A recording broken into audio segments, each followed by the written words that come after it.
It seems that people feel motivated near the start of a project because they can easily see the progress. And as they near the end of a project, the feeling that they're close to finishing spurs them on. But in the middle, motivation sags.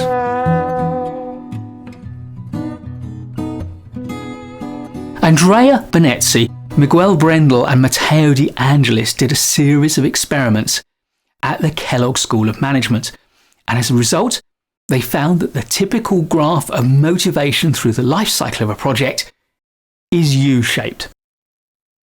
I'll put a link to their article in the description. Have you noticed that this happens in your projects? I suspect it does. When I read about their work, it rang true to me. It's a familiar dynamic, so how can you get through that motivational sag in the middle? Obviously, you need to motivate your team, and one of my pet topics is the wide range of motivational models and theories there are for how to motivate people in the world of work. And I've done a full course with around 24 different models on my sister channel, Management Courses, and I'll put a link to that in the description too. However, if you just want a short introduction, there's an article on our website, which I'll also link to, called Everything You Need to Know About Project Team Motivation. But put all that to one side for a moment. Is there something clever that you can do about this sag in the middle?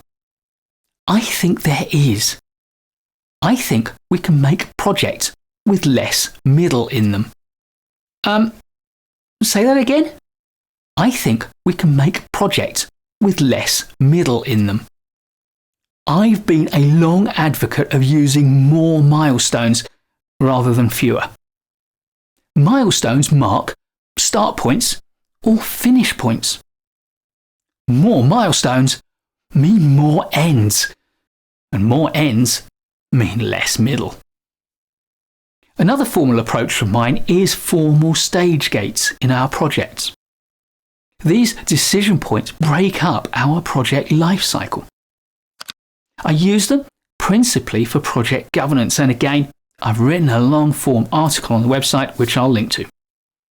But crucial to this argument, stage gates mark the end of one stage in your cycle and the start of another. As a result, stage gates also reduce the amount of middle in your project. Or, put another way, they introduce real variety into the big middle of your project so that it feels like the middle is shorter. But what about agile? What indeed? I suspect the work that Bonezzi and his colleagues did is generic. And if it is a general finding, then I suspect it's in large part a reason for the popularity of a well-run agile process. Agile projects have iterations. They have many starts and many finishes, and therefore less middle. The short 2-week sprints of Scrum are a great way to reduce the amount of middle in your project. Please do give this video a like if you've enjoyed it or learned from it.